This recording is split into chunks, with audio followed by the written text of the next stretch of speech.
Hello everyone, welcome to सीज for classes. My name is Chirag Chugani और आज हम लोग डिस्कस करने वाले हैं प्लाज्मा मेम्ब्रेन का लेक्चर नंबर 2। लेक्चर नंबर 1 में हमने डिस्कस किया था डिफरेंट टाइप के कौन कौन से मेम्ब्रेन लिपिड्स होते हैं और वो किस तरीके से अरेंज रहते हैं और कौन सा हमारा लिपिड का मॉडल है जो वाइडली एक्सेप्टेड है।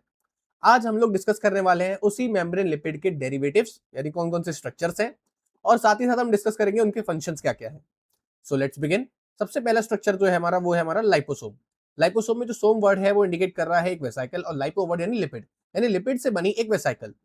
जनरली क्या होता है, लाइपोसोम्स क्या होते हैं, हमारे एक आर्टिफिशियल स्फेरिकल लिपिड वेसाइकल्स होती हैं, यानी लिपिड से बनी वेसाइकल्स होती हैं, जो कब बनती हैं, एक्वा सॉल्यूशन के अंडर में। यानी इनको बनाने के लिए आपको क्या चाहिए, एक्वा सॉल्यूशन चाहिए, और साथ ही साथ आपको क्या चाहिए, मैकेनिकल एनर्जी चाहिए। ये मैकेनिकल एनर्जी जनरली हम सोनिकेटिंग के टाइम यूज में देते हैं। सोनिकेटिंग मतलब एक साउंड वाइब्रेशंस देते हैं जिसकी वजह से फॉर्म होती है। ठीक है, तो हम लोगों ने देखो जैसा कि देखा था पहले भी, लिपिड बाइलेयर कुछ इस तरीके से होती है। ये होता है स्ट्रक्चर एक लिपिड बाइलेयर का, राइट। ये लिपिड बाइलेयर है। लिपिड बाइलेयर में हम लोगों ने ये चीज देखी थी कि ये वाला जो रीजन होता है ये होता है हमारा हाइड्रोफिलिक, यानी वाटर लविंग, और ये रीजन हमने देखा था हाइड्रोफोबिक, जो कि वाटर से क्या करता है, नफरत, हाइड्रोफोबिक। तो ये हमने दो स्ट्रक्चर देखे थे। अब अगर हम बात करें ये दो, अब ये तो क्या था, हमारा एक प्लेनर स्ट्रक्चर था ना, ये एक प्लेन देखा था। अगर हम इसी को पूरा स्फेयर के रूप में अरेंज कर लें, ये तो सर्कल है। अब 3D फॉर्म में अगर हम देखें, हम सर्कल अगर हम 3D फॉर्म में लेकर आए तो वो कैसा दिखता है हमारा, 3D फॉर्म में सर्कल इज द स्फेयर। सो ये स्फेरिकल फॉर्म में जो हमारा स्ट्रक्चर बनता है इसको हम बोलते हैं लाइपोसोम। लाइपोसोम में बाहर की तरफ सारे के सारे क्या होते हैं, हाइड्रोफिलिक रीजन होता है, अंदर की तरफ भी हाइड्रोफिलिक रीजन होता है, बीच में इनकी हाइड्रोफोबिक टेल होती है। अब इसके अंदर कोई कैरियर मॉलिक्यूल भी हो सकता है जो कि हाइड्रोफिलिक नेचर का हो, या फिर इसके अंदर सॉल्यूशन भी हो सकता है, राइट। तो ये होता है हमारा बेसिकली क्या है, हमारा लाइपोसोम है।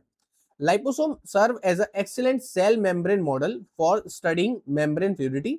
इसको मेम्ब्रेन की फ्लूइडिटी समझ सकते हैं इससे, मेम्ब्रेन की परमिएबिलिटी, की मेम्ब्रेन किसी चीज को कितना परमिशन दे रही है आर पार जाने के, और लास्ट इसे हम किस चीज समझ सकते हैं, इसे हम ड्रग डिलीवरी भी समझ सकते हैं। ड्रग डिलीवरी यानी जो मेरे अंदर एंटीबॉडीज लिए या मैंने कोई अपनी ड्रग दी है बॉडी के अंदर ले रहा हूं, तो वो हम इससे समझ सकते हैं। देखते हैं किस तरीके से हमारे मेम्ब्रेन के अंदर परमेबिलिटी और शो करता है आपस में डिफ्यूजन। देखिए एक बार लिपिड डिफ्यूजन समझते हैं कैसे वर्क करता है।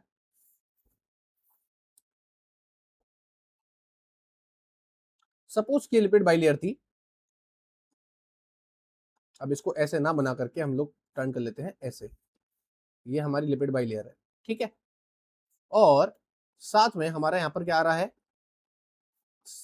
एक आ रहा है लाइपोसोम। ये आ रहा है हमारा लाइपोसोम। लाइपोसोम आकर के अब इसके पास जाएगा। हमने क्या बताया, ये जो लाइपोसोम है अपने साथ क्या ला सकता है, कोई भी एक कैरियर मॉलिक्यूल को अपने साथ लेकर आ सकता है। सपोज ये ला रहा है अपना एक कैरियर मॉलिक्यूल, ठीक है। जैसे ही ये लाइपोसोम यहाँ पर आएगा, लाइपोसोम आकर के अपनी वेसाइकल को इसके साथ डॉक कर देगा, और डॉकिंग का रिजल्टेंट क्या मिलेगा, डॉकिंग का रिजल्टेंट मिलेगा कुछ इस टाइप से।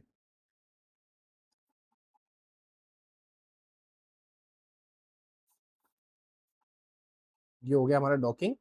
डॉकिंग होने के, डॉकिंग में जनरली होता क्या है, हमारी कोई मेम्ब्रेन्स आपस में फ्यूज हो जाती हैं, यानी मेम्ब्रेन के जो लिपिड्स हैं वो आपस में फ्यूज हो जाते हैं, और ये मेम्ब्रेन लिपिड आपस में फ्यूज होने के बाद हमें बताते हैं कि किस तरीके से लिपिड्स आपस में घुल सकते हैं एक मेम्ब्रेन के अंदर। यानी प्लाज्मा मेम्ब्रेन के अंदर जितने भी लिपिड्स हैं वो आपस में इधर से उधर मूव कर सकते हैं और आपस में घुल मिल सकते हैं। तो इससे हम मेम्ब्रेन की परमिएबिलिटी और मेम्ब्रेन के अंदर के मूवमेंट को समझ सकते हैं। सो लाइपोसोम हमारी हेल्प करता है इस चीज में। साथ ही साथ मैंने आपको ये भी बताया था, liposome can also act as a what, it can also act as a drug delivery system.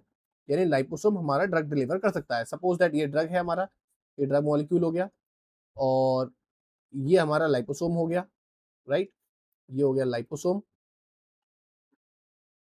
और ये हो गई हमारी मेम्ब्रेन। ये जैसे ही इसके साथ जाएगा आगे आपको रिजल्टेंट देखने को मिल रहा है, आपस में फ्यूज कर गए हैं। फ्यूज करने के बाद ये क्या हो जाएगा, इसका इंटरनलाइजेशन होगा, सेल के अंदर पहुंच जाएगा। अगर हम लाइपोसोम को ड्रग डिलीवरी के लिए यूज कर सकते हैं तो करते क्यों नहीं है। देखिए एक बहुत ही इंपॉर्टेंट बात है, जैसे ही अगर हमारे इम्यून सिस्टम में एंटर करेगा, दो मेन रीजन है। पहला मेन रीजन, अगर आप इसको ओरली लेते हैं लाइपोसोम्स को, जो कि वैसे बहुत ही अगर आपने एक्वस सॉल्यूशन बना करके ओरली ले भी लिया तो एक बहुत ही ज्यादा इंपॉर्टेंट दिक्कत आ जाएगी यहाँ पर। ये बॉडी के अंदर जाते ही हमारे कहाँ कौन से रीजन में एंटर करेगा, सबसे पहले एंटर करेगा स्टमक के अंदर। ठीक है। स्टमक से होता हुआ ये जाएगा हमारी इंटेस्टाइन के अंदर, स्मॉल इंटेस्टाइन के अंदर। एंड यू नो दैट कि स्मॉल इंटेस्टाइन के अंदर क्या होता है, हमारे इंटेस्टाइनल जूस होता है। एंड लिवर से एक और जूस आता है जिसे हम क्या कहते हैं, यहाँ अगर लिवर है तो एक जूस बेचता है जैसे हम बोलते हैं बाइल जूस। बाइल जूस क्या करता है, बाइल जूस हमारे फैट को ब्रेक डाउन कर देता है। अगर ये फैट ब्रेक डाउन हो जाएगा तो पार्टिकल एक्सपोज हो जाएगा, पार्टिकल यानी हमारी ड्रग एक्सपोज हो जाएगी, और ये ड्रग क्या हो जाएगी, हमारे एक्सटर्नल एनवायरनमेंट में डिग्रेड हो जाएगी। पहली दिक्कत।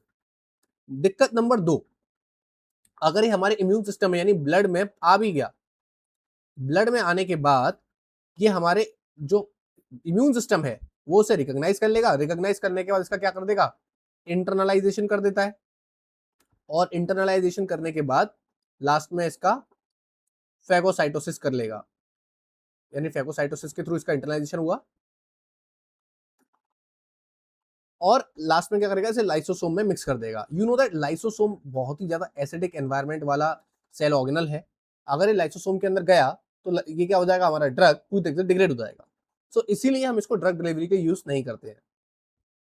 इसके बाद आता है हमारा एक नेक्स्ट स्ट्रक्चर जिसे हम कहते हैं मिसल्स। देखिए मिसल्स भी हमारे लिपिड्स के ही एग्रीगेट्स हैं। ये स्फेरिकल एग्रीगेट होते हैं, surfactant amphipathic lipid molecules formed above the critical micelle concentration. अच्छा, उसमें और उसमें फर्क क्या है? उसमें भी हाइड्रोफोबिक हेड था, ठीक है, हाइड्रोफिलिक हेड था उसमें भी, और इसमें भी हाइड्रोफिलिक हेड है। उसमें भी टेल थी हाइड्रोफोबिक, इसमें भी टेल है। फर्क इतना है कि वहां पर जो अरेंज होता है मॉलिक्यूल, उसमें आपने देखा था उसके लिपिड में डाइएसाइल ग्लिसरॉल थे, यानी उसमें 2 फैटी एसिड की चेन थी, जिसकी वजह से अगर आप देख सकते हो कि ये स्ट्रक्चर एक एज अ सिलेंड्रिकल स्ट्रक्चर बना रहा है, राइट। ये एज अ सिलेंडर की स्ट्रक्चर हो गया ना। लेकिन अगर आप यहां देखोगे तो यहाँ एक सिंगल फैटी एसिड चेन है, जिसकी वजह से कैसा स्ट्रक्चर बना रहा है, ये कोनिकल टाइप का स्ट्रक्चर है ना। कोनिकल स्ट्रक्चर होने के कारण ये सारे के सारे कुछ इस तरीके से अरेंज हो जाते हैं, आपको दिख रहा है सर्कुलर, और ये बना लेते हैं मिसल्स। सो मिसल्स में और इसमें फर्क क्या है, अगर आप देखोगे लाइपोसोम्स के अंदर, लाइपोसोम्स के अंदर जो हमारा इंटरनल रीजन होता है यहाँ भी हाइड्रोफिलिक है, और आउटर एक्सटर्नल रीजन है ये भी हाइड्रोफिलिक है। वहीं मिसल्स में हमारा आउटर रीजन तो पूरा हाइड्रोफिलिक होता है, ठीक है, ये होता है हाइड्रोफिलिक। और अगर हम इंटरनल रीजन देखें तो इसका इंटरनल रीजन कैसा होता है हमारा, इसका पूरा इंटरनल रीजन होता है हमारा हाइड्रोफोबिक। तो ये इन दोनों में एक बहुत बड़ा डिफरेंस है। जिस टाइप का लिपिड होगा वो उस टाइप का स्ट्रक्चर बनाएगा। वो थे हमारे आर्टिफिशियल मॉलिक्यूल्स, राइट, जिसको हम सोनिकेशन के द्वारा एक्वस सॉल्यूशन में प्रिपेयर करते हैं लिपिड बाइलेयर वाले मॉलिक्यूल्स के थ्रू। ये हमारे एक आर्टिफिशियल स्ट्रक्चर नहीं है, ये नेचुरली हमारी बॉडी बनते हैं। जब हमारी बॉडी में लिपिड डाइजेस्ट हो रहा होता है, बाइल जूस आकर के इंटेस्टाइन में लिपिड को डाइजेस्ट कर रहा होता है, तब नेचुरली हमारे मिसल्स का फॉर्मेशन होता है। अच्छा, एक और बहुत बढ़िया जगह बताते हैं हमारे मिसल्स का बनते हैं। आप लोगों ने 10th क्लास की केमिस्ट्री में पढ़ा होगा, मिसल्स सोप फॉर्मेशन के दौरान भी बनते हैं, ठीक है। तो वो क्या बनते हैं हमारे सोप फॉर्मेशन के दौरान, क्योंकि जो हमारा soap soap soap saponification reaction होती है, उसमें भी क्या होता है, जनरली कोई भी सोप होता है तो सोप में क्या होता है, ये आगे वाला हाइड्रोफिलिक रीजन और पीछे पूरा टेल, सेम चीज यहाँ पर है। तो ये हमारे हो गए मिसल्स क्या होते हैं और कैसे बनते हैं, किस तरीके से हमारे अलग हैं लाइपोसोम से, राइट। देखिए यहाँ दे भी रखा है, अगर ये क्रिटिकल कंसंट्रेशन से कम रहेंगे, हमारे क्रिटिकल मिसल कंसंट्रेशन से कम रहेंगे, तो ये कुछ ऐसे बिखरे रहेंगे। अगर ये क्रिटिकल मिसल कंसंट्रेशन से ज्यादा हो गए तो इनका स्ट्रक्चर कुछ ऐसा देखने को मिल जाएगा आपको। ये हमारी क्या है, क्रिटिकल मिसल कंसंट्रेशन। तो यहाँ पर अगर हम बात करें, यहाँ पर अगर लिपिड क्रिटिकल मिसल कंसंट्रेशन से ज्यादा है तो क्या हुआ, मिसल का फॉर्मेशन हुआ। और जब लिपिड क्रिटिकल मिसल कंसंट्रेशन से कम था तब ये बिखरे हुए मॉलिक्यूल्स थे। ऑयल ड्रॉपलेट के साथ मिल करके सॉल्युबलाइजेशन कर लेते हैं, जिसको मैंने आपको बताया था। ये आप क्या करते हैं, इनकी हाइड्रोफोबिक टेल है, वो ऑयल भी क्या होता है, हाइड्रोफोबिक होता है। ये दोनों आपस में क्या करते हैं, इसकी टेल और ऑयल इंटरेक्ट करते हैं। और जब भी आपने देखा है सेपोनिफिकेशन रिएक्शन में ये ऑयल को ब्रेक डाउन भी कर देते हैं, तभी तो हम सोप्स का यूज करते हैं ग्रीस फ्रीज को करने के लिए। खैर वो केमिस्ट्री का पॉइंट ऑफ व्यू है। अगर हम इसको इस तरीके से देखें कि लिपिड का डाइजेशन कैसा होता है, तो ये समझ लो ये ऑयल ड्रॉपलेट हमारी लिपिड जो अपने बॉडी में जो भी चिकना तला हुआ खाना खाया वो हो गया। साथ ही आपकी बॉडी में मिसल यानी बाइल जूस के अंदर मिसल्स का फॉर्मेशन हुआ, तो ये आपके ऑयल की ड्रॉपलेट्स ब्रोक डाउन हो जाएंगी, राइट। देखो अब ये थोड़ा सा कंपैरिजन दिया है साइड टू साइड। ये है लाइपोसोम्स, ठीक है, जो हमने देखा। आउटर रीजन क्या होता है हमारा, यहाँ पर वही वाली बात है, हाइड्रोफिलिक, इंटर भी हाइड्रोफिलिक, और बीच में हमारा क्या हो गया, एक टेल हो गई हाइड्रोफोबिक, लेकिन पूरा स्फेरिकल स्ट्रक्चर है। ये मिसल्स है जिसके अंदर वाला जो रीजन है वो हाइड्रोफोबिक होता है, आउटर जो होता है वो हाइड्रोफिलिक होता है, सिंगल लेयर होती है। लाइपोसोम्स दो या दो से ज्यादा लेयर्स होती है, यानी ये बाइलेयर या उससे भी ज्यादा हो सकता है। और फिर ये आती है हमारी प्लाज्मा मेम्ब्रेन की बाइलेयर शीट, राइट, इसमें कोई दिक्कत नहीं रही होगी। हाँ जी, तो लिपिड राफ्ट, लिपिड राफ्ट में राफ्ट का मतलब क्या होता है, राफ्ट मतलब आप जानते हो ना, एक समझ लो बोट, एक बोट घूम रही है पूरे समुद्र में, ये समुद्र बना हुआ है बाई लेयर का, और जो बोट है उसके अंदर कुछ स्पेशल स्ट्रक्चर्स हैं। देखिए जैसे यहाँ पे इस डायग्राम में देखिए, ये नॉर्मल हमारा प्लाज्मा मेम्ब्रेन वाला स्ट्रक्चर है, यहाँ हमारी नॉर्मल प्लाज्मा मेम्ब्रेन प्रेजेंट है जिसमें बाई लेयर वाली शीट है। और यहाँ आप देख सकते हो कि कितने डिफरेंट डिफरेंट टाइप के अटरम शटरम चीजें पड़ी हुई हैं, जिसमें आप देख सकते हो कि यहाँ पर एक प्रोटीन रिसेप्टर है, ये पूरा प्रोटीन रिसेप्टर है जीपीसीआर, यहाँ शुगर के मॉलिक्यूल्स भी इसमें अरेंज है। ये लिपिड के कुछ डिफरेंट टाइप के स्ट्रक्चर्स यहाँ पर अरेंज हो रखे हैं, ये डिफरेंट टाइप के प्रोटीन्स अरेंज है यहाँ पर। और साथ ही साथ लिपिड राफ्ट में अरेंज होने वाले लिपिड्स भी बाकी लिपिड बाई लेयर से थोड़े से अलग होते हैं। तो लिपिड राफ्ट में ऐसा कह सकते हैं, एक स्पेशल ग्रुप ऑफ लिपिड्स और प्रोटीन्स मिल करके एक ऑर्गेनाइज स्ट्रक्चर बना लेता है, जो इस लिपिड बाई लेयर की सी में तैरते रहते हैं। इन स्ट्रक्चर्स को हम क्या बोलते हैं, लिपिड राफ्ट, ठीक है। तो हम बात करते हैं, ये क्या होते हैं, हमारे स्मॉल डायनामिक रीजन होते हैं प्लाज्मा मेम्ब्रेन के अंदर, रिच इन कोलेस्ट्रॉल। देखो इसके अंदर कौन कौन से लिपिड ज्यादा होते हैं, इससे क्वेश्चन बनता है डायरेक्टली। इसमें क्या होता है, कोलेस्ट्रॉल ज्यादा होता है, और स्फिंगोलिपिड। कौन कौन से स्फिंगोलिपिड भाई साहब इसके अंदर ज्यादा होते हैं, आओ देखें। स्फिंगोलिपिड इसके अंदर दो ही मेन प्रकार के सबसे ज्यादा होते हैं, और वो कौन कौन से हैं, इसमें हमारा एक आता है स्फिंगोमाइलिन, जो हमारा माइलिन शीट में ही प्रेजेंट होता है। और दूसरा कौन सा आता है इसमें, एक और दूसरा आता है इसमें, उसका नाम क्या है, उसका नाम है हमारे पास ग्लाइको स्फिंगोलिपिड, स्फिंगोलिपिड। तो ये दूसरा लिपिड हमारे पास यहाँ पर प्रेजेंट होता है। इसमें कुछ स्मॉल अमाउंट में सैचुरेटेड फॉस्फोलिपिड्स जैसे कि फॉस्फेटिडाइल कोलिन जैसे लिपिड्स भी प्रेजेंट होते हैं, बहुत स्मॉल अमाउंट में, अलोंग विद प्रोटीन रिसेप्टर्स। तो यहाँ पे कैसे, जैसे जीपीसीआर है, ये क्या है, प्रोटीन रिसेप्टर, हम आगे सिग्नलिंग में डिस्कस करेंगे। तो ये क्या होता है, साथ में कुछ प्रोटीन रिसेप्टर्स भी यहाँ पे मौजूद होते हैं। They act as a platform for cell signalling. इनका मेन काम क्या है, यहाँ पर देखो सेल सिग्नलिंग भी कराते हैं, प्रोटीन सॉर्टिंग करवाते हैं। प्रोटीन सॉर्टिंग मतलब प्रोटीन हमारा बनता है राइबोसोम के अंदर, राइबोसोम में बन के आने के बाद हमें अलग अलग स्ट्रक्चर तक पहुंचाना होता है वो। अब राइबोसोम्स भी कहां पर जो अरेंज होते हैं, हमारे एंडोप्लाज्मिक रेटिकुलम के ऊपर, ईआर के ऊपर जो राइबोसोम्स अरेंज है, वहां से क्या बनाते हैं, प्रोटीन बनाते हैं। वो प्रोटीन गोल्जी तक जाना है, लाइसोसोम तक जाना है, वेसाइकल में जाना है, और अगर मेम्ब्रेन में पहुंचाना है आपको, तो मेम्ब्रेन में किस जगह पर पहुंचाना है, तो ये सारा का सारा हम इसके थ्रू देखते हैं। एंड साथ ही साथ मेम्ब्रेन ट्रैफिकिंग, एक और चीज क्या देखते हैं हम यहाँ पर, मेम्ब्रेन की ट्रैफिकिंग, यानी मेम्ब्रेन ट्रैफिकिंग है, मेम्ब्रेन में कौन सी चीज किधर जा रही है। साफ शब्दों में ट्रैफिकिंग में हम क्या समझते हैं, मेम्ब्रेन की ट्रैफिक होना। तो इसके बाद देखते हैं हम किस तरीके से मेम्ब्रेन फ्यूज होती है। देखिए ये हमारे लिपिड राफ्ट का एक और फंक्शन है, किस तरीके से फेगोसाइटोसिस करवाता है। आप लोगों ने पढ़ा होगा फेगोसाइटोसिस जनरली हमारा किसके अंदर होता है, अमीबा के अंदर होता है। अमीबा क्या करता है, अपना फूड ऑब्टेन करता है, सूडोपोडिया के थ्रू फेगोसाइटोसिस होता है। साथ ही साथ अगर कोई हमारी वेसाइकल आ रही है, वेसाइकल को आकर के डॉक होना है, यानी आकर के फ्यूज होना है, तो वो भी हमारा किसके थ्रू होता है, लिपिड राफ्ट के थ्रू। इसमें दो बहुत ही ज्यादा मेजर प्रोटीन्स होते हैं जो रोल प्ले करते हैं, जिसमें से एक है हमारा कैवियोलिन प्रोटीन और दूसरा है हमारा क्लेथरिन प्रोटीन। कोई भी वेसाइकल होती है तो उस पे ये दो टाइप के प्रोटीन लगे होते हैं। ये दो प्रोटीन डिसाइड करते हैं किस तरीके से हमारी कोई भी वेसाइकल लिपिड बाई लेयर पे आके डॉक होगी। सपोज ये हमारी लिपिड बाई लेयर है, और हमारे पास इस लिपिड बाई लेयर के साथ एक आ रही है वेसाइकल, ये आ गई एक वेसाइकल, राइट।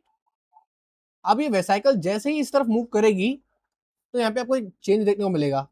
क्या चेंज देखने को मिलेगा, ये वेसाइकल कुछ इस टाइप का स्ट्रक्चर बनाएगी और ओपन हो जाएगी, और ये फ्यूज हो जाएगी हमारी एक लिपिड बाइलेयर की मेम्ब्रेन के साथ में।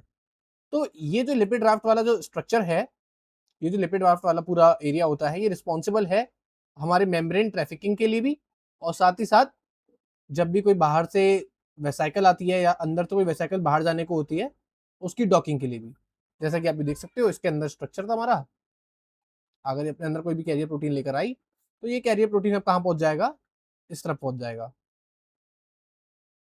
सपोज दैट ये हमारा कोई इनसाइड था, ये सेल के अंदर की तरफ का हिस्सा था, और ये सेल के आउटसाइड का, यानी can we say that extra cellular space.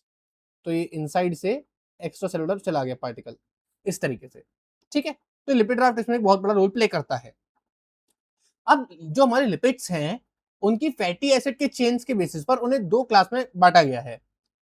एक होते हैं हमारे सैचुरेटेड लिपिड्स, राइट, एक होते हैं अनसैचुरेटेड।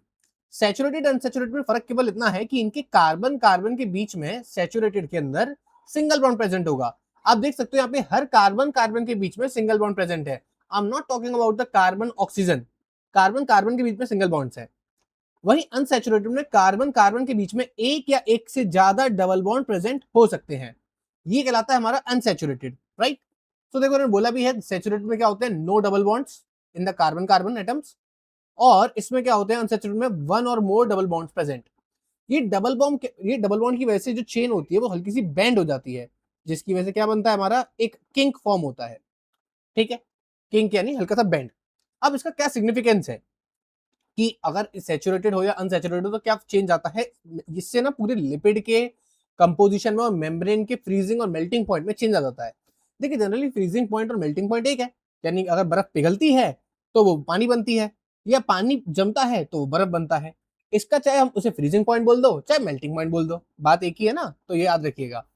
अब एक बात करते हैं, हमारे जो अनसैचुरेटेड हैं इनकी पैकेजिंग की बात करते हैं। ठीक है, अगर अनसैचुरेटेड फैटी एसिड्स हैं तो देखो इनमें ना कुछ इस तरीके से पैकेजिंग ये होते हैं, ये ना कोनी निकाल के खड़े होते हैं ऐसे, किंग कैनन के अंदर, तो इसकी वजह से कैसे होंगे, कोनी निकाल के खड़े होंगे।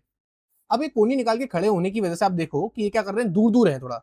अगर मैं यहाँ पे सैचुरेटेड का बनाऊं तो सैचुरेटेड में ये कुछ इस तरीके से हो जाएंगे, यू कैन सी, सपोज ये रहा, ये सीधे सीधे खड़े हैं, कोई कोनी निकाल के नहीं खड़ा। अब जितनी जगह पे वहां 4 खड़े हैं उतनी जगह पे यहाँ पे 6 आ जाएंगे। अब now you can see that कि यहाँ पे इनकी पैकेजिंग इजीली हो जाती है, तो ये बहुत जल्दी जम जाते हैं। So we can say that ये रूम टेम्परेचर पे कैसे रहते हैं, ये हमारे सॉलिड हो जाते हैं, सॉलिडिफाई हो जाते हैं। वहीं अनसैचुरेटेड क्या होते हैं, हमारे रूम टेम्परेचर पे लिक्विड रहते हैं। एक बहुत बढ़िया एग्जांपल हम देख सकते हैं, देखो जो घी होता है ना हमारे घर में, जो घी जमता है उसमें सैचुरेटेड फैटी एसिड की मात्रा ज्यादा रहती है, इसलिए आपने सर्दियों में देखा होगा वो रूम टेम्परेचर पे ही जम जाता है। वहीं अनसैचुरेटेड जैसे आपका ऑयल है, मस्टर्ड ऑयल, उसके अंदर अनसैचुरेटेड फैट ज्यादा रहता है, जिसकी वजह से आपने देखा होगा वो इजिली जमता नहीं है, चाहे वो सर्दियां हो चाहे वो गर्मियां हो, रूम टेम्परेचर पे वो नहीं जमता हमारा। सो ये एक बहुत बड़ा डिफरेंस है। इसी वजह से हमारी जो सेल की मेम्ब्रेन है उसका भी फ्रीजिंग एंड मेल्टिंग पॉइंट में चेंज आ सकता है, और ये बहुत उसको सर्वाइव करने के लिए नेसेसरी भी है। देखिए जरा, अब यहाँ पर ये है, इसकी पैकेजिंग क्या हो जाएगी, इसकी जो हाइट जो फैटी एसिड चेन है, आप देख पा रहे होगे कि क्योंकि ये ज्यादा स्पेस ऑक्यूपाई कर रहा है तो इनका इंटरेक्शन इतना अच्छा नहीं हो पा रहा, या इंटरेक्शन अच्छा हो पा रहा है। ठीक है, so we can say that melting point high मतलब कितना होता है, जैसे हम 0 से आगे बढ़ते हैं तो मेल्टिंग पॉइंट हाई किसका होगा, यानी कौन ज्यादा देर तक जमा रहेगा, हमारा मेल्टिंग पॉइंट हाई होता है सैचुरेटेड का। सैचुरेटेड का मेल्टिंग पॉइंट हाई है अनसैचुरेटेड से, यानी अगर वही वाली बात बोली ना, सैचुरेटेड हमारे सर्दियों के टाइम पर कैसे होते हैं, जमे रहते हैं। ठीक है ना, तो अगर मैं बोलूं कि उनको आपको पिघलाना है तो 17-18 डिग्री के आसपास, देखो हमारे जनरली सर्दियों के टाइम पर 17-18 डिग्री टेम्परेचर रहता है, तब भी वो जमे रहते हैं। 17-18 डिग्री के आसपास अगर हमारा वो जमा हुआ है, वहीं अनसैचुरेटेड वाला कब जमता है, 5 डिग्री 4 डिग्री सपोज कर लेते हैं, ऐसा नहीं है, लेकिन 5 डिग्री पे मान लो भैया अनसैचुरेटेड वाला हमारा पिघलता है, ये जमता है। सेम चीज उसको पिघलने में कितना लगता है, सैचुरेटेड को 17 डिग्री, तो हुआ ना भैया सैचुरेटेड वाला ज्यादा। तो मेल्टिंग पॉइंट अगर आपसे पूछा जाए सैचुरेटेड का ज्यादा होता है अनसैचुरेटेड से। ये किसी भी ऑर्गेनिज्म को उस पर्टिकुलर एनवायरनमेंट में सर्वाइव करने के लिए भी रिस्पॉन्सिबल है, इसी वजह से कोई एनवायरनमेंट में सर्वाइव कर पाता है। ठीक है, इतनी बात क्लियर हुई। अच्छा इसकी बात समझते हैं, हमारे देखिए आप जैसे यहाँ भी देख पा रहे होंगे कि यहाँ पर क्या हो रहा है, किंक फॉर्म हो रहा है ना। अब सैचुरेटेड फैटी एसिड और अनसैचुरेटेड को एक बार कंपेयर कर लेते हैं साइड टू साइड।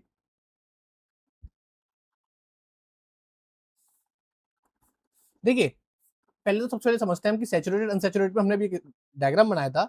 उस डायग्राम के अकॉर्डिंग इंटरेक्शन हमने देखा था इनकी हाइड्रोकार्बन चेन का, तो वो कुछ ऐसा था। ये कोनी निकाल के खड़े होते हैं ना इस तरीके से, ऐसे। अच्छा ये कौन है, हमारे अनसैचुरेटेड है, और ये कौन से हमारे सैचुरेटेड। ये सीधे सीधे खड़े हैं तो पास पास खड़े हो जाएंगे। So you can say that कि यहाँ पर इंटरेक्शन अच्छा होगा। तो अगर हम इंटरेक्शन की बात करें, interaction is good in saturated. Unsaturated में इंटरेक्शन कैसा होगा, कम होगा, क्योंकि दोनों आसपास में नहीं है ना, दोनों दूर दूर खड़े हुए हैं। दूर दूर क्यों खड़े हो रहे हैं, क्योंकि उनके पास जगह ही नहीं है आसपास खड़े होने की। अगर इंटरेक्शन हमारा कम होगा तो इनके बीच में क्या होगा, फ्लेक्सिबिलिटी ज्यादा होगी। क्या होगी, फ्लेक्सिबिलिटी किसकी ज्यादा होगी, अगर इंटरेक्शन हमारा कम होगा तो फ्लेक्सिबिलिटी ज्यादा होगी, और इंटरेक्शन ज्यादा होगा तो फ्लेक्सिबिलिटी कम। देखो जब ऑलरेडी इतनी सी जगह में हम बोले 4 लोग खड़े होते हैं, सपोज कर लेते हैं इतनी जगह में अगर 4 लोग खड़े हैं तो वो क्या हो जाएंगे हमारे, और इतनी ही जगह में हम उन्हीं को 6 लोग खड़े कर दें, नॉर्मली उसमें 4 आ सकते थे लेकिन हम 6 खड़ा कर देंगे तो क्या हो देंगे, उनके बीच में मूवमेंट कम हो जाएगा, और 4 होंगे तो मूवमेंट इजिली होगा। तो इंटरेक्शन अगर हम बात करें सैचुरेटेड फैटी एसिड का, ये हमारे सैचुरेटेड थे, ये अनसैचुरेटेड थे। तो सैचुरेटेड में क्या होता है, इंटरेक्शन ज्यादा होता है तो फ्लूइडिटी कम हो जाएगी। वहीं अनसैचुरेटेड में हमारा क्या होता है, इंटरेक्शन कम होता है तो यहाँ पे फ्लूइडिटी कैसी हो जाती है, यहाँ फ्लूइडिटी बढ़ जाएगी, यानी इजीली मूव कर जा सकते हैं ना आपस में। फ्लूइडिटी ही अफेक्ट करती है किसी भी मेम्ब्रेन की परमिएबिलिटी को। परमिएबिलिटी मतलब वो किस चीज को कितना हद तक अंदर आने दे रही है, ठीक है। तो हम देखें, फ्लूइडिटी अफेक्ट्स द परमिएबिलिटी। अब भैया देखो जहां फ्लेक्सिबिलिटी कम होगी, है ना, जहां निकलने की जगह कम है, तो परमिएबल का मतलब भी तो है ना कि उसमें से आस पार होना, तो परमिएबिलिटी भी तो कम ही होगी। एक ही बात है ना, फ्लेक्सिबिलिटी यानी आपस में मूवमेंट नहीं कर पा रहे, तो पार कौन हो पाएगा, समझ गए ना। यहाँ परमिएबिलिटी कैसी होगी, फ्लूइडिटी ज्यादा है, यानी आप इजीली आर पार जा सकते हैं भैया, अगर बगल में जगह है तो आप परमिएबिलिटी इसकी ज्यादा हो जाएगी। तो इस तरीके से हमारी जो सैचुरेटेड डिग्री ऑफ सैचुरेशन है वो ये दिखाती है कितनी किसके अंदर परमिएबिलिटी है और कितनी फ्लूइडिटी है उसके अंदर, ठीक है। फ्लूइडिटी बोल दो या फिर फ्लेक्सिबिलिटी बोल दो, ठीक है, फ्लेक्सिबिलिटी बोल दो या फिर फ्लूइडिटी बोल दो, बात देखिए। अब आते हैं अपने मेल्टिंग पॉइंट पर। एक और चीज है जो हमने पीछे देखी थी अभी, उसी चीज को एक बार फिर से देख लेते हैं। मेल्टिंग पॉइंट, मेल्टिंग पॉइंट में क्या चेंज आएगा, अब खुद सोच के देखो। सैचुरेशन में इंटरेक्शन ज्यादा है, अभी मैंने बताया था, ज्यादा इंटरेक्टेड रहेंगे तो इनको हाई टेम्परेचर देना पड़ेगा तब दूर भागेंगे, तो मेल्टिंग पॉइंट सैचुरेटेड का हाई होगा, और इनका मेल्टिंग पॉइंट कैसा होगा भैया, अनसैचुरेटेड वालों का मेल्टिंग पॉइंट क्या होगा, लो होगा। लो मतलब सीधी सीधी बात यह है, अगर आपको अनसैचुरेटेड वालों को जमाना है तो उसके लिए melting point is equals to, मैं यहाँ पे लिख देता हूं फिर से, मेल्टिंग पॉइंट बराबर है फ्रीजिंग पॉइंट के। तो अगर आपको सैचुरेटेड वालों को जमाना है, जैसे कि हमारा घी, तो वो 15 डिग्री के आसपास जम जाता है, एक एग्जांपल लेके चल रहे हैं, है ना, कंपैरिजन के लिए। तो मेल्टिंग पॉइंट सैचुरेटेड का क्या होता है, जैसे मान लो 15 डिग्री, वहीं अनसैचुरेटेड का हो गया 5 डिग्री। तो अब हम देख सकते हैं ना, टेम्परेचर कम किसका है, अनसैचुरेटेड वालों के लिए कम टेम्परेचर होता है, वहीं सैचुरेटेड वालों के लिए ज्यादा टेम्परेचर। तो यही हम कह सकते हैं मेल्टिंग पॉइंट क्या होता है, ज्यादा किसका होता है, सैचुरेटेड का, अनसैचुरेटेड का कम होता है, ठीक है। इसके ऊपर एक क्वेश्चन भी करेंगे अभी जल्दी से, लेकिन उससे पहले समझते हैं हमारे पास सैचुरेटेड वाले जो फैटी एसिड्स होते हैं, जस्ट अ मिनट, ये देखते हैं एक बार। अगर हमारे पास सैचुरेटेड फैटी एसिड्स हैं तो वो कितने टाइप के होते हैं। सपोज सैचुरेटेड ये हमारे पास हैं, तो बेसिकली सैचुरेटेड तो एक सिंगल टाइप के होते हैं क्योंकि सब में सिंगल बॉन्ड होता है। वहीं अगर हम बात करें अनसैचुरेटेड, ये 2 टाइप के होते हैं। सिंपल सी केमिस्ट्री है, अभी आपको ध्यान आ जाएगा। देखिए, एक होते हैं हमारे सिस और दूसरे होते हैं हमारे पास ट्रांस। सिस में क्या होता है, सपोज एक कार्बन कार्बन डबल बॉन्ड है, यहां आ गया एक हाइड्रोजन वाह, यहां एक हाइड्रोजन वाह आ गया, इधकू मिथाइल आ गया और इधकू भी मिथाइल आ गया। अब क्योंकि देखो मिथाइल इधर भी है और इधर भी है, दोनों ही मिथाइल एक बड़े ग्रुप हैं, मिथाइल कोई छोटा ग्रुप तो है नहीं, क्योंकि एक कार्बन अरेंज है बड़ा आइटम, उसके अराउंड 3 हाइड्रोजन भी अरेंज है, ये दोनों तरफ है। तो इनके अंदर ना कुछ चेंज ऐसा देखने को मिलता है आपको, ये डबल बॉन्ड कार्बन कार्बन, ठीक है, यहां आ जाता है मिथाइल और यहां आ जाता है एक और मिथाइल, हाइड्रोजन आ जाते हैं इस तरीके से। अब आप देख सकते हो कि चेन में ना काफी बदलाव आ जाता है। ट्रांस में कुछ इस तरीके से अरेंजमेंट रहता है, अगर ये कार्बन कार्बन डबल बॉन्ड है, एक मिथाइल यहां पर होगा, एक मिथाइल यहां होगा, एक हाइड्रोजन यहां, एक हाइड्रोजन यहां। अब कि किस वजह से हो रहा है, देखो हम लोग जानते हैं कि इनकी भीड़ भाड़ में रहना कोई पसंद नहीं करता, हर कोई चाहता है कि थोड़ा सा शांत जगह हो, अच्छी खासी जगह हो, स्पेस हो, भीड़ भाड़ में कोई क्यों ही रहेगा। तो यहाँ पर भीड़ भाड़ ज्यादा बढ़ जाती है, सॉरी इस तरफ, यहाँ भीड़ भाड़ कम होने की वजह से, ट्रांस वालों में भीड़ भाड़ कम होने की वजह से, तो वो अपोजिट अरेंज है, भीड़ भाड़ कम होने की वजह से एंगल्स अच्छे खासे मिल जाते हैं। तो यहाँ पर क्या होता है, भीड़ भाड़ को बोलते हैं हम स्टेरिक हिंड्रेंस। स्टेरिक हिंड्रेंस यहाँ पर कैसा होता है, कम होता है। और अगर हम यहाँ देखें स्टेरिक हिंड्रेंस, यहाँ पर कैसा होता है, ज्यादा। सो इतना हमें क्लियर हो गया कि सिस वालों के अंदर स्टेरिक हिंड्रेंस क्या होगा, ज्यादा होगा, और ट्रांस वालों के अंदर स्टेरिक हिंड्रेंस क्या होगा, कम होगा। So we can see that steric hindrance यहाँ पर क्या है, ज्यादा है, और यहाँ स्टेरिक हिंड्रेंस क्या है, कम है। सो ये चीज क्लियर हुई। ये ही चीज मेल्टिंग पॉइंट को अफेक्ट करती है। कैसे, ट्रांस वाले जो सिस वाले हैं ना, वो प्रॉपर कोनी निकालेंगे अपनी, ऐसे निकालेंगे, वो ऐसे प्रॉपर कोनी निकालते हैं अपनी। ट्रांस वाले एक प्रॉपर कोनी नहीं निकालते हैं, ट्रांस वाले जस्ट लाइक कुछ ऐसा बना देते हैं अपना structure, something like that. Suppose ये एक चेन स्ट्रेट हो गई, ऐसा बना लेते हैं, तो इनकी कोनी प्रॉपर नहीं निकलती है, ये होते हैं हमारे ट्रांस वाले। तो इस वजह से हम कह सकते हैं, अगर मेल्टिंग पॉइंट देखा जाए, सबसे हाई किसका होता है और सबसे कम किसका होता है, ये होता है हमारा सिस, इसके बाद आते हैं हमारे ट्रांस, फिर आता है सैचुरेटेड। 1 मिनट का पॉज लेके इसके बीच में ग्रेटर देन और स्मॉलर देन का साइज अरेंज करने की कोशिश करो, और बताओ किसका ज्यादा होता है किसका कम होता है। ठीक है, पॉज करके करना, 1 2 3, चलो। मेल्टिंग पॉइंट सबसे कम किसका होता है, सैचुरेटेड का सबसे हाई होगा, फिर ट्रांस का होगा, फिर सिस का होगा। ठीक है, सैचुरेटेड, सिस, ट्रांस। इसके बाद कुछ हमारे डिफरेंट टाइप के सैचुरेटेड एंड सैचुरेटेड एसिड्स होते हैं। जैसे कि हम बात करें मेरिस्टिक एसिड, सैचुरेटेड में मेरिस्टिक एसिड का मतलब होता है 14 कार्बन है, 14 कार्बन है, और रेशियो 0, इसका मतलब यहाँ डबल बॉन्ड लिखे होते हैं। तो सैचुरेटेड है, यहाँ तो डबल बॉन्ड है ही नहीं। 14 कार्बन के लिए हम यूज करते हैं मेरिस्टिक एसिड, 16 कार्बन के लिए पाल्मेटिक एसिड, 18 कार्बन के लिए स्टीयरिक एसिड, और 20 कार्बन के लिए अराकिडिक एसिड। वहीं अगर हम बात करें, हमारे पास 14 कार्बन और एक डबल बॉन्ड आ जाए, तो उसको बोलते हैं मिरिस्टॉयलिक एसिड, और 16 कार्बन एक डबल बॉन्ड आ जाए तो पाल्मिटॉयलिक एसिड, 18 और एक हमारा होता है ओलिक एसिड। उसके बाद 18 कार्बन और 2 डबल बॉन्ड तो लाइनोलिक एसिड। देखो यहाँ पे नंबर ऑफ कार्बन सेम है, यहाँ डबल बॉन्ड क्या हो गया, बढ़ गया। अगर हमारे पास ये ना 1 इस तरफ आएगा ब्रैकेट के बाहर, एरर है, ध्यान रखिएगा एरर है, तो मैं यहाँ पे लिख देता हूँ, ये हमारा 18:3 ये आएगा।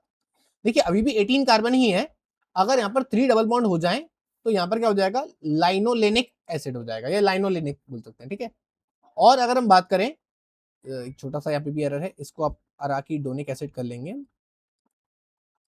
अराकीडोनिक एसिड। यहाँ पर 20 कार्बन है और 4 डबल बॉन्ड्स हैं डिफरेंट डिफरेंट पोजीशन पर। यहाँ पर हम लोग कभी कभी पोजीशन को इंडिकेट करने के लिए यहाँ पे ट्रायंगल यानी डेल्टा का साइन यूज करके यहाँ पर हम नंबर लिख देते हैं, जैसे 5 8 9, ऐसे हमने लिख दिया कि कहाँ कहाँ डबल बॉन्ड प्रेजेंट है। आप कई बार इसको भी देखेंगे अलग अलग स्टैंडर्ड्स में। तो ये अराकीडोनिक एसिड हो गया। अराकीडोनिक एसिड का एक बहुत ही ज्यादा इंपॉर्टेंट सिग्निफिकेंस है, जो हम बायोकेमिस्ट्री में पढ़ते भी हैं। ये बनाते हैं हमारे आइकोसानॉइड्स, आइकोसानॉइड। व्हाट डज दीज आइकोसानॉइड्स डू, मतलब बेसिकली आइकोसानॉइड्स मैंने आपको स्पेसिफाई करके क्यों बताया है, इसका ऐसा क्या काम है। आइकोसानॉइड्स अपने अंदर से स्पेशल मॉलिक्यूल्स बनाते हैं, जिन्हें हम बोलते हैं पीजीई प्रोस्टाग्लैंडिन्स, अलग अलग टाइप के होते हैं, तो पीजीई एक है। प्रोस्टाग्लैंडिन्स, ल्यूकोट्राइन्स, थ्रोम्बोक्सिन्स, ये हम बायोकेमिस्ट्री में पढ़ते हैं। सो बेसिकली याद रखिएगा अराकिडोनिक एसिड जस्ट एक स्पेसिफाई मैंने आपको बता दिया, बाकी बायोकेमिस्ट्री में बताऊंगा आपको। देखिए मैंने आपको बताया था कि प्लाज्मा मेम्ब्रेन जो है वो हमारी क्या सी होती है, क्वासी फ्लूइड लाइक स्ट्रक्चर होती है।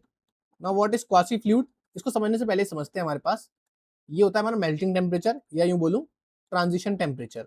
ठीक है, ये हमारा लिपिड्स का स्ट्रक्चर है, ये है बिलो ट्रांजिशन टेम्परेचर, यानी ट्रांजिशन टेम्परेचर अचीव करने से पहले, और ये होगा above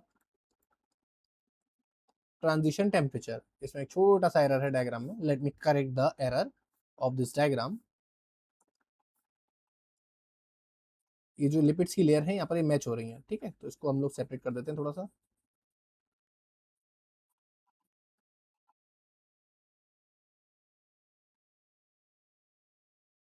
now it has been separated. Okay, so transition temperature आप लोगों को बताता हूं, वो टेम्परेचर जिसमें ये अपने ओरिएंटेशन को बदल देती हैं, यानी मेम्ब्रेन के लिपिड्स जो है अपनी ओरिएंटेशन बदल रहे हैं। यहाँ देख लो आप, लोअर टेम्परेचर पे इनके बॉन्ड्स देख लो किस तरीके से, कितने ज्यादा डबल बॉन्ड बढ़ गए होंगे। तभी डबल बॉन्ड बढ़ने की वजह से ही इनकी जो फैटी एसिड चेन है वो टेढ़ी मेढ़ी हो गई है। फैटी एसिड चेन टेढ़ी मेढ़ी तभी होती है जब डबल बॉन्ड बढ़ते चले जाते हैं। यहाँ देखो कितने वेल ऑर्गेनाइज बच्चे हैं, सही तरीके से बैठे हैं। इनके अंदर क्या है, सारे के सारे सिंगल बॉन्ड ज्यादा प्रेजेंट है, जिसकी वजह से सैचुरेटेड वाले हैं। तो आओ एक बार देखते हैं क्वासी फ्लूइड क्यों बोला मैंने। पहले चीज तो ये देखते हैं कि हमारा मेल्टिंग पॉइंट जो है वो किस किस चीज पे डिपेंड करता है। किसी भी मेम्ब्रेन का मेल्टिंग पॉइंट डिपेंड करता है, यानी टीएम डायरेक्टली प्रोपोर्शनल होता है उसकी फैटी एसिड चेन लेंथ पर। उसकी फैटी एसिड की चेन की लेंथ कितनी है, चाहे वो सैचुरेटेड हो चाहे वो अनसैचुरेटेड हो, फैटी एसिड की चेन डिसाइड करेगी पहली चीज। क्योंकि अगर फैटी एसिड की चेन, सपोज दैट यहाँ फैटी एसिड की चेन बनाओ, ये जितनी ज्यादा लंबी होगी, ये जितनी ज्यादा लंबी होगी इनके इंटरेक्शन भी तो उतने ज्यादा बढ़ जाएंगे। हाइड्रोफोबिक इंटरेक्शन होता है ना फैटी एसिड चेन्स के बीच में, लंबी चेन ज्यादा इंटरेक्शन, ठीक है। छोटी चेन होगी तो इंटरेक्शन कम होगा। दूसरी चीज जो होती है इसको अफेक्ट करती है, वो होता है डिग्री ऑफ अनसैचुरेशन, यानी टीएम। अब डिग्री ऑफ अनसैचुरेशन इसका मतलब है अनसैचुरेटेड बॉन्ड, यानी डबल बॉन्ड अगर मैं जितने ज्यादा बढ़ाऊंगा मेल्टिंग पॉइंट उतना ही कम होता चला जाएगा। मैंने आपको बताया था ना, वही कोनी निकालने वाला। तो जितनी ज्यादा कोनियां निकलेंगी उतना ही ज्यादा मेल्टिंग पॉइंट कम होगा। तो यहां पर ये 1 degree of unsaturation. Okay, so you can see that melting point दो डिपेंड करता है, एक तो फैटी एसिड की चेन की लेंथ कितनी है, दूसरा डिग्री ऑफ अनसैचुरेशन कितना है। जितना ज्यादा डिग्री ऑफ अनसैचुरेशन होगा मेल्टिंग पॉइंट उतना ही कम हो जाएगा। फैटी एसिड की चेन जितनी ज्यादा लंबी होगी मेल्टिंग पॉइंट उतना ही ज्यादा बढ़ेगा। ठीक है, आओ इस चीज को एक बार हम और समझते हैं। इससे क्या सिग्निफिकेंस निकल के आता है, इससे सिग्निफिकेंस ये निकलता है हमारा, अगर हमारी प्लाज्मा मेम्ब्रेन बहुत ज्यादा लो टेम्परेचर पे जाएगी तो उसके अंदर अरेंज होने के लिए, क्योंकि उसे जमना नहीं है, तो वो एज अ जेल की तरह बिहेव करेगी। जमने से बचने के लिए वो अपने अंदर डिग्री ऑफ अनसैचुरेटेड बढ़ा लेती है, अनसैचुरेशन बढ़ा लेगी, और फैटी एसिड की चेन को छोटा कर देगी। ज्यादा बड़ी चेन होगी तो जमने लगेंगे, है ना, सॉलिडिफाइड हो जाएगी। सॉलिडिफाइड से बचने के लिए वो क्या करेगी, क्या क्या चीजें करेगी यहाँ पर, इंक्रीज इंक्रीज डबल बॉन्ड्स और शॉर्ट फैटी एसिड चेन, ये देखने को मिलेगा। सेम चीज अगर हम यहां बात करें, इसका जस्ट अपोजिट हो जाएगा। हाई टेम्परेचर पे जब वो चाहती है पूरी लिक्विड ना बन जाए, ठीक है, उस लिक्विड से बचने के लिए तो वो क्या चाहती है, मतलब पूरे जमने से, मतलब वहां पे जाके डिस्टर्ब होने की बजाय वो क्या चाहती है, लिक्विड नहीं, मतलब जैसे समझ लो अगर ये ऐसे ही, जैसे कि आपको दे रखे हैं यहाँ पर, ये यही चीज अगर यहाँ पर भी देखने को मिली आपको, तो होगा क्या कि बिखर जाएगी मेम्ब्रेन। इसको रोकने के लिए यहाँ पर तो इसने जेल बनाया अपने आप को, यहाँ ये बनाएगी अपने आप को एज अ सॉल्यूशन, यानी just like a liquid like structure. और होगा क्या यहाँ पर, जो यहां हुआ था इसका अपोजिट यहां पर होगा। वहां पर हमने देखने को मिला कि इंक्रीज डबल बॉन्ड्स, यहाँ डबल बॉन्ड्स बढ़े, तो यहाँ क्या हो जाएंगे, डबल बॉन्ड घटेंगे। साथ ही साथ यहाँ शॉर्ट फैटी एसिड चेन थी, यहां पर क्या होगी, लॉन्ग फैटी एसिड चेन, ताकि उसकी गर्मी की वजह से वो पिघले ना। जरूरत से ज्यादा गर्मी बढ़ जाएगी तो वो पिघल जाएगी। होगा क्या, इनकी हाइड्रोफोबिक चेन जो है आपस में ज्यादा इंटरेक्टेड, ज्यादा अच्छे से लॉक रहेगी, तो मेम्ब्रेन को पिघलने से बचाएंगे। इसीलिए हम बोलते हैं कंडीशंस के हिसाब से हमारा जो सेल मेम्ब्रेन है वो कभी जेल की तरह बिहेव करती है और कभी बिहेव करती है हमारी सॉल्यूशन की तरह। That's why it is known as quasi fluid structure, right. ऐसा करती क्यों है, दोनों ही केसेस में एक बार तो उसे बिखरने से बचाना है, एक बार उसे जमने से बचाना है। तो वो चाहती है कि उसकी परमिएबिलिटी मेंटेन रहे। हमने देखा था ना यहाँ पर, इस स्लाइड में देखा था हम लोगों ने, परमिएबिलिटी मेंटेन करना चाहती है। ये क्या चाहती है यहाँ पर, परमिएबिलिटी मेंटेन करना चाहती है। इस परमिएबिलिटी को मेंटेन करने के लिए अपने मेल्टिंग पॉइंट को तो भाई साहब ध्यान रखना पड़ेगा ना। तो मेल्टिंग पॉइंट अगर हाई होगा तो परमिएबिलिटी लो हो जाएगी। तो इस चीज को आप ध्यान रखिएगा, यही सेम चीज अप्लाई होने वाली है आगे वाले टॉपिक में, जैसे कि क्वासी फ्लूइड वाले स्ट्रक्चर, राइट। एक और वही एग्जांपल देते हैं हम भाई। मान लो एक बैक्टीरिया है जिसका नाम है साल्मोनेला मान लेते हैं, ठीक है। साल्मोनेला बैक्टीरिया हो गया एक। वही बात है, साल्मोनेला को ग्रो करने के लिए चाहिए मान लो 37 डिग्री सेल्सियस टेम्परेचर।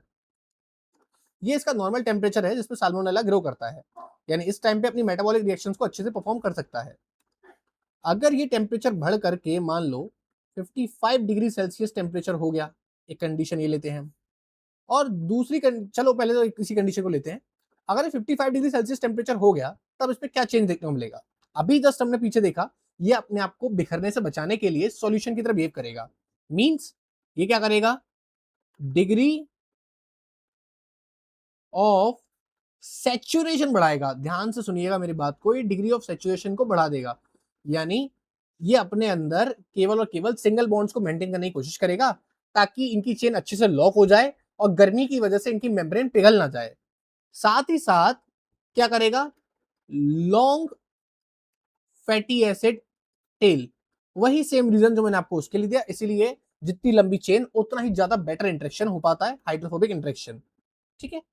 अब अगर हम बात करें, इसी को अगर हम लो टेम्परेचर पे रख दें, मान लिया जाए इसको रख देते हैं हम 3 डिग्री सेल्सियस पर। अब क्या चीज देखने को मिलेगा, अब यहाँ पर देखो डिग्री ऑफ सैचुरेशन बढ़ाया था, तो यहाँ पर हमें जमने से रोकना है ना, तो हम क्या करेंगे, बैक्टीरिया क्या करेगा, डिग्री ऑफ अनसैचुरेशन इंक्रीज कर देगा।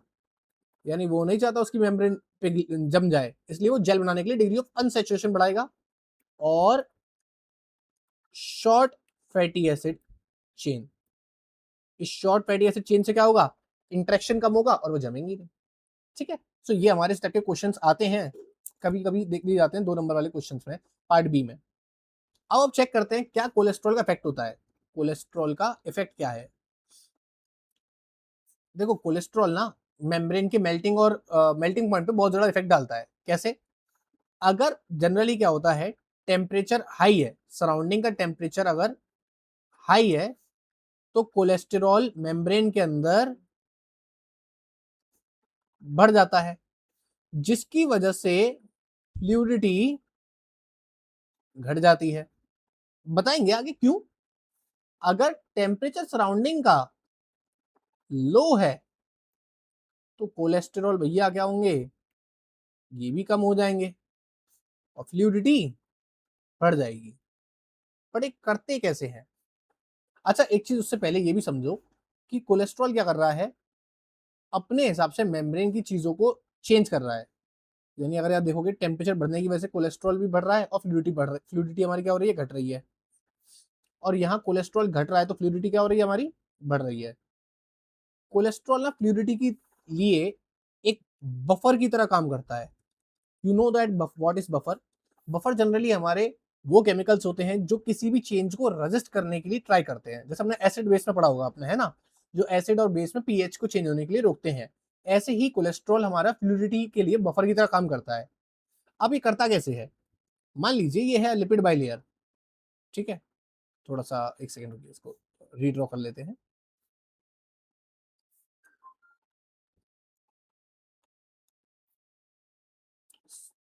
Now suppose this is lipid bilayer. हम ये चेक, हमने लिपिड बाइलेयर को जूम कर लिया है, ठीक है। आप सोचेंगे भैया इतना स्पेस कहाँ से आ गया, तो हमने इसको जूम कर लिया है। This is lipid bilayer. अब इसका चेंज क्या देखने को मिलेगा, आप देखिए यहां आ जाता है हमारा एक कोलेस्ट्रॉल का मॉलिक्यूल। इसी तरीके से होता है ना हमारा कोलेस्ट्रॉल।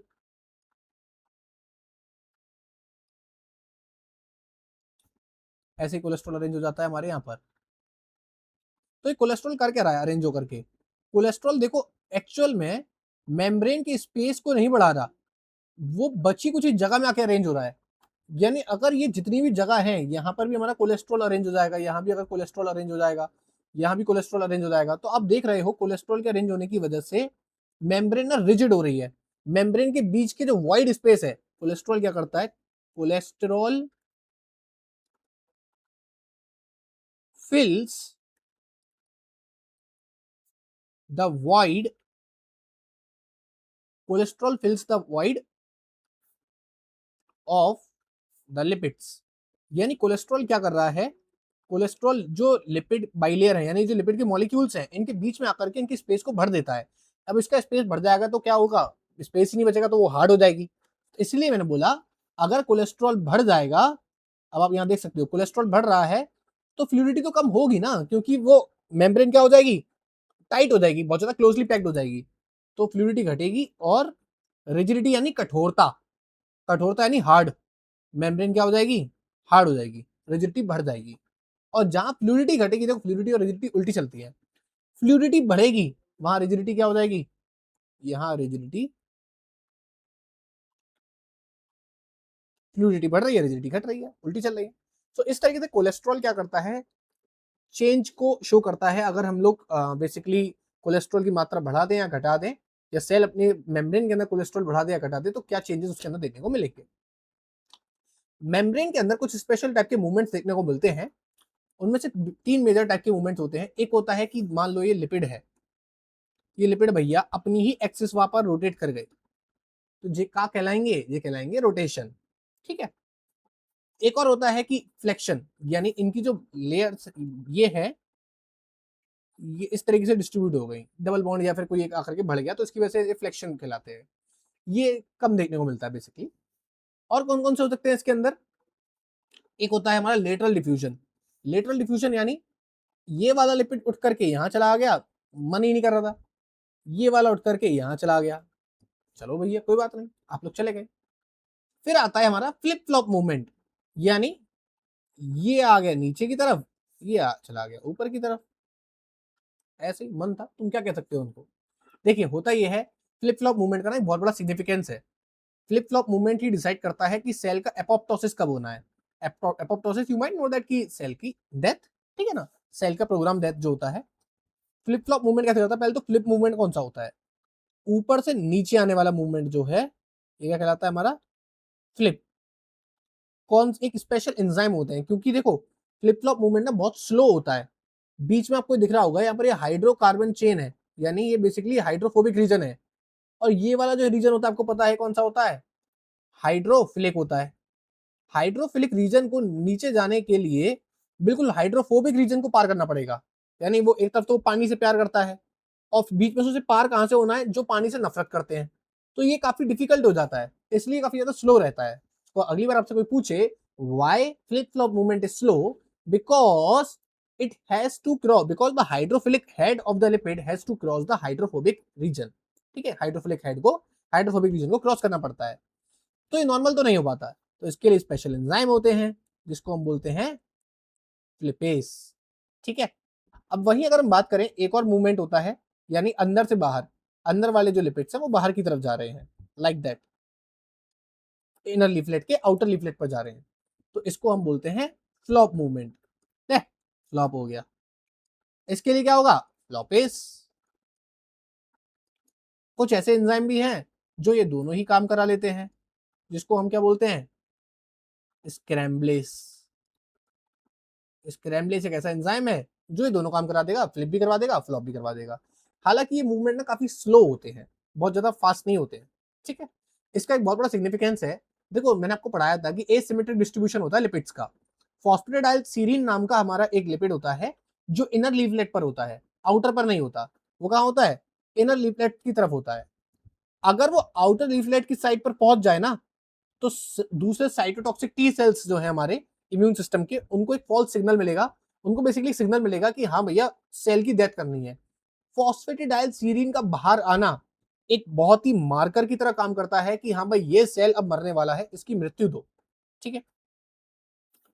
देखो अब हम लोगों के पास ना एक एक्सपेरिमेंट है, ये एक्सपेरिमेंट जस्टिफाई करेगा कि सेल के जो लिपिड्स हैं वो आपस में मूव करते हैं, यानी लेटरल डिफ्यूजन को जस्टिफाई करने के लिए एक्सपेरिमेंट है।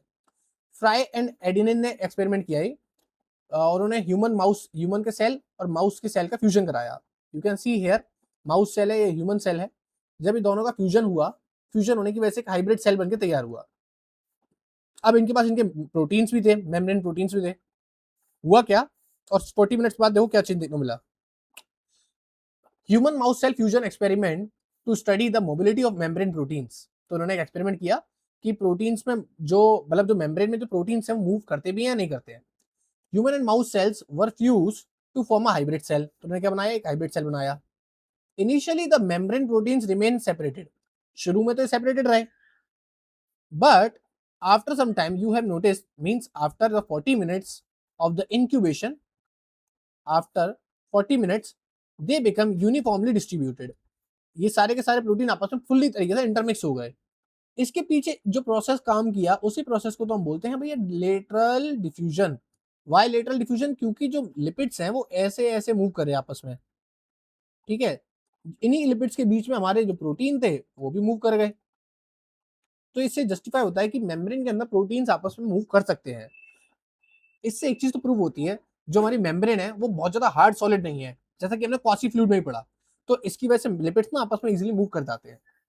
This experiment demonstrated that the membrane proteins are mobile, यानी मेम्ब्रेन के जो प्रोटीन्स है मोबाइल हैं, वो मूव कर सकते हैं easily, and provided strong evidence for the fluid mosaic model.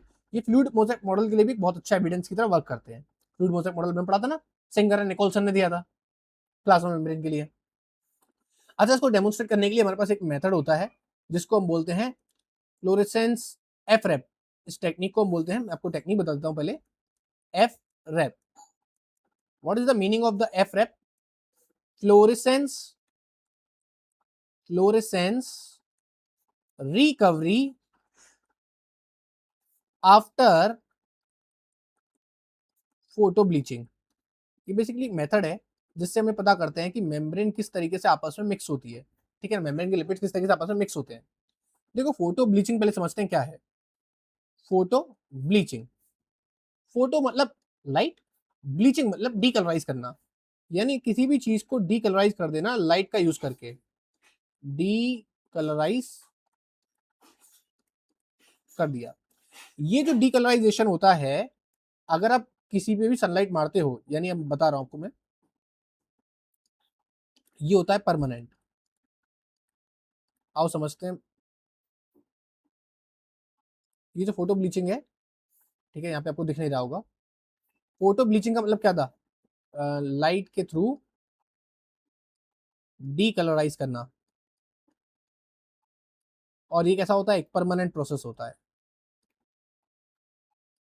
देखो होता कैसे है, होता क्या है इसमें, हमने मेम्ब्रेन को ना फ्लोरेसेंस दे दिया। बेसिकली हमने लिपिड्स को, मेम्ब्रेन जो लिपिड्स हैं उन्हें हमने फ्लोरेसेंट मॉलिक्यूल्स के साथ टैग कर दिया। तो वो क्या करेंगे, कुछ इस तरीके से जैसे आपको यहाँ पे देखने को मिल रहे हैं, ये हमने फ्लोरेसेंट के साथ लेबल कर दिए। तो जैसे मान लो पर्पल कलर के ग्लो कर रहे हैं क्योंकि ये मेम्ब्रेन टैग्ड है। अब इस पे हमने क्या किया, इस पे हमने लाइट डाली, ठीक है ना। लाइट डाली, मेम्ब्रेन प्रोटीन थे, हमने इस पे लाइट डाली। लाइट डालने के बाद होगा क्या, इनकी हो जाएगी फोटो ब्लीचिंग। ब्लीचिंग का मतलब इनका जो कलर है, यू कैन सी दैट यहाँ जो इनका कलर है वो उड़ गया इतने हिस्से का, ठीक है। बट आफ्टर सम टाइम ये कलर हमें दोबारा देखने को मिल गया। तो इसके दो रीजन हो सकते हैं। पहला रीजन तो ये हो सकता है कि जो हमारा कलर उड़ा था वो टेम्पररी है, लेकिन मैंने अभी आपको बताया कि वो तो भैया परमानेंट होता है। अब या तो मेरी बातें आपस में कॉन्ट्रैक्ट कर रही हैं, या तो परमानेंट है टेम्पररी है, लेकिन ऐसा नहीं है। ये कलर वापस कैसे आया, आओ इसे समझते हैं। सपोज दैट कि यहाँ पर ना मैं बीट्स बना देता हूँ, ये रेड बॉक्स है, इस रेड बॉक्स के अंदर ये मैंने इतना हिस्सा ब्लू कलर कर देता हूँ मैं, इसका पूरा हिस्सा, ठीक है। ये रेड बॉक्स का पूरा हिस्सा अंदर जो था वो पूरा ब्लू कलर मान लेते हैं हम, पूरा ब्लू कलर से था, ठीक है, अज्यूम कर लेते हैं ना, कॉर्नर कॉर्नर हर जगह तक ये ब्लू है। बट हमने क्या किया, इस पे फोटो ब्लीचिंग करी, फोटो ब्लीचिंग की वजह से मैं से ब्लू बॉक्स बना देता हूँ, ठीक है। फोटो ब्लीचिंग की वजह से ये कुछ ऐसा बॉक्स बन गया, मान लो इतने हिस्से की हमने फोटो ब्लीचिंग कर दी।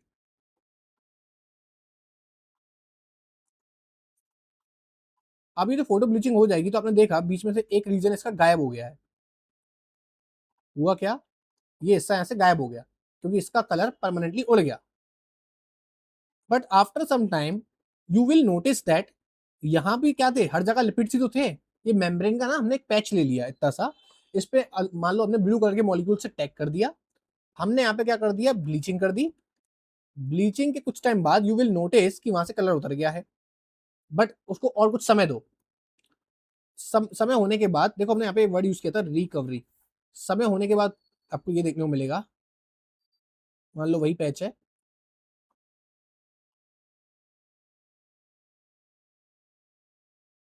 उसके अंदर ब्लू कलर फिर से देखने को मिला। होता क्या है कि यहाँ के लिपिड्स मूव करके यहाँ की तरफ तो आएंगे ना, ये लिपिड्स यहाँ मूव कर रहे हैं, ये लिपिड्स जब यहाँ मूव करके आते हैं तो हमें देखने को मिला कि वो मेम्ब्रेन फिर से ब्लू कलर से फेल हो गई, ठीक है। तो इसको आप ऐसा समझ सकते हो, कहीं हमारे मान लो एक क्रिकेट के ग्राउंड में 200 लोगों ने रेड कलर की टी शर्ट पहन करके खड़े हुए थे, ठीक है। क्रिकेट या फुटबॉल के ग्राउंड में 200 लोग जो थे रेड कलर की टी शर्ट पहन के खड़े हो गए थे। उनमें से हमने कॉर्नर के मान लो कुछ 20 लोगों को गायब कर दिया। अब आपको क्या देखने को मिलेगा, वो जो एम्प्टी पोर्शन क्रिएट हुआ वहां पर रेड कलर नहीं है। बट आप बोलोगे, सब लोग को अनाउंसमेंट करो, बोलो डिस्पर्स, यानी सब लोग आपस में मिक्स हो जाओ, उस स्पेस को फिल कर दो। अगर सब लोग मिल करके उस स्पेस को फिल कर देंगे तो अगेन आपको रेड कलर पूरे ही एरिया में देखने को मिलेगा, लेकिन क्या हो जाएगा, वो कलर थोड़ा लाइट हो जाएगा। What if we repeat this process, अगर हम रिपीट करेंगे, फिर से इतने हिस्से को गायब कर देते हैं, अगर हम फिर से इतने हिस्से को गायब कर देते हैं तो वो उसके बाद कुछ समय बाद वो फिर से देखने को मिलेगा। बट आफ्टर हर एक एक टर्न के बाद, हर एक एक पूरे प्रोसेस के बाद, एक एक साइकिल के बाद आपको देखने को मिलेगा वो कलर लाइट होता चला जाएगा, ठीक है।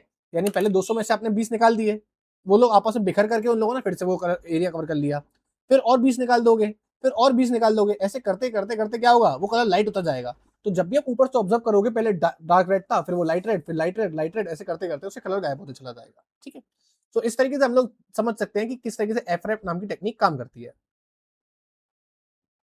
अब हम बात करते हैं ह्यूमन इरेथ्रोसाइट आरबीसी, जो है वो एक वाइडली यूज किया जाता है एक एज अ मॉडल की तरह किसी भी मेम्ब्रेन को स्टडी करने के लिए। इसके रीजंस क्या है, मैं आरबीसी मान लो हमारे लैब्स में जो होते हैं वो आरबीसी को ज्यादा यूज किया जाता है। सबसे पहले इसका रीजन है इजी टू एक्सट्रैक्ट। देखो आरबीसी हम बहुत ही ज्यादा मात्रा में बहुत कम क्वांटिटी से निकाल सकते हैं, यानी थोड़े से ब्लड के अंदर मिलियंस ऑफ आरबीसी होते हैं, तो इजी टू एक्सट्रैक्ट है और आप केवल सिरिंज का यूज करके निकाल सकते हो। सेल्स भी डैमेज नहीं होते हैं, अच्छे खासे नंबर ऑफ सेल्स आपको मिल जाते हैं। दूसरा, इनको इतना स्टडी करने का रीजन है नो न्यूक्लियस, इनके पास न्यूक्लियस ही नहीं है, तो ये ज्यादा कॉम्प्लिकेटेड नहीं है। नो ईआर, इनके पास एंडोप्लाज्मिक रेटिकुलम भी नहीं है। No proper cytoskeleton. अब इतनी सारी चीजें जब इनके पास नहीं है, होता तो इनके पास एक और चीज नहीं है, नो माइटोकॉन्ड्रिया, ठीक है। तो ये जब सारी चीजें नहीं है तो इसके लिए ये सेल ज्यादा सिंप्लीफाइड हो जाता है स्टडी करने के लिए, बाकी सारे सेल्स इतने सिंप्लीफाइड नहीं होते हैं। तो हम बोलते हैं human RBC plasma membrane is widely used as a model to study membrane structure and function. In a hypotonic solution, water enters the cell causing hemolysis, hemoglobin is released, leaving behind an empty plasma membrane known as ghost RBC. देखिए, अगर एक hypotonic solution देखें हम लोग, यहाँ देखो hypotonic solution है, suppose ये हमारा एक कंटेनर है, ठीक है, इस कंटेनर में वाटर फिल्ड है,